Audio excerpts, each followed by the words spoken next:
Hej. Jeg var ude og besøge en kunde i går, hvor vi så snakkede en del omkring det her med AI-agenter i salg. Og sælgeren var inde på, at han har sådan, jeg har 15 faneblade åbne, og jeg skal undersøge en kunde. Så vi snakkede lidt igennem og så videre, og han kom med nogle gode input. Så derfor så satte jeg mig egentlig ned og byggede den her agent her, som ligesom kan gå ind og modtage en e-mail, og så går den faktisk ind og laver en masse søg.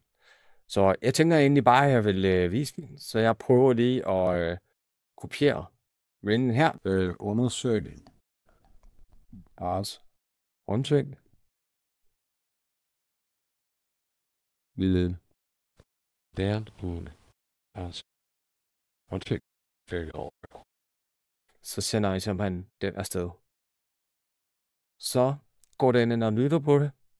Og samler det hen op. Så lige med til at se, at den starter et forløb her. Og så begynder man simpelthen at lave de her undersøgelser. Så jeg vil prøve hurtigt at tage igennem, hvad er det egentlig, den gør. For det første, så trækker den med informationer ud fra e-mailen. Hvad er det for en person, vi skal undersøge? Så prøver den at google den, så I kan finde den persons LinkedIn-profil. Den sender de der resultater til AI, der ligesom siger, hvad passer med navnet i forhold til LinkedIn-profilen. Finder LinkedIn-profilen. Finder firmaprofilen. Tager firmaets hjemmeside. Trækker ud fra. Og så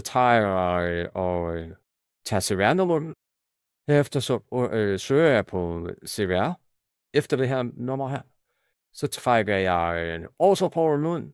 Så finder jeg ud af, er der nogle nyheder, der har været relevante inden for de sidste 6 måneder. Så trækker jeg den sidste årsrapport ud, og årsrapporten før det. Laver en analyse af de 2 rapporter, hvordan har udviklingen været i både antal medarbejdere, familie og overskud anden langtid. Og til sidst så skriver den en rapport på hele personen og på firmaet og med årsrapporter og links og så videre, og så sender den det helt til mig med. Så det er egentlig det, den gør. Så jeg tænker, at jeg trykker ind igen lige med, når den er færdig, så kan du procere efter det.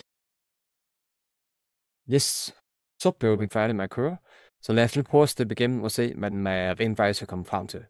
Så til at starte med, så under den og siger, kan jeg finde både navn og firma. Og der tager den så lige firma, fordi jeg ikke har specificeret noget. Søger efter Lars Røntsø. Tak for det, Lars. Går ind og finder LinkedIn-profilen. Der har den fundet. Den er rigtig, lad os lige prøve at tjekke en gang. Det ser rigtigt ud.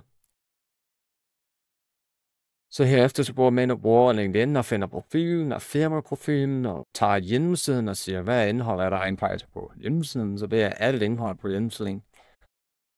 Og så siger den, kan jeg finde noget CVR? Jeg søger også lige i CVR-API. Der fandt den faktisk et CVR-nummer. Går man og trækker det ud, går ind på CVR.dk og finder hele siden der med alle de informationer, der er der i forhold til antal medarbejdere og størrelse og egentilvæg og sådan noget. Og så går den simpelthen ind og trækker de her rapporter ud. Så det seneste årsrapport, det er for 24. Den har vi nu ud til der. Så har vi noget data omkring den der. Og så har vi data med over før for 23. Er der nogle firmanyheder? De står der. Så går den ind og trækker hele årsrapporten fra sidste år.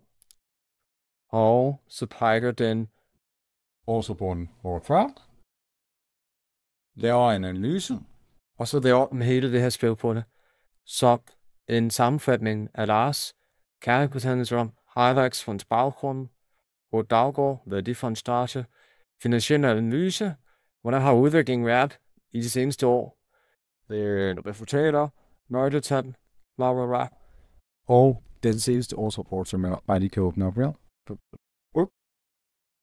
Og en konklusion på det hele. Alt det her, det bliver så simpelthen sendt. Hvordan er blevet fandt der?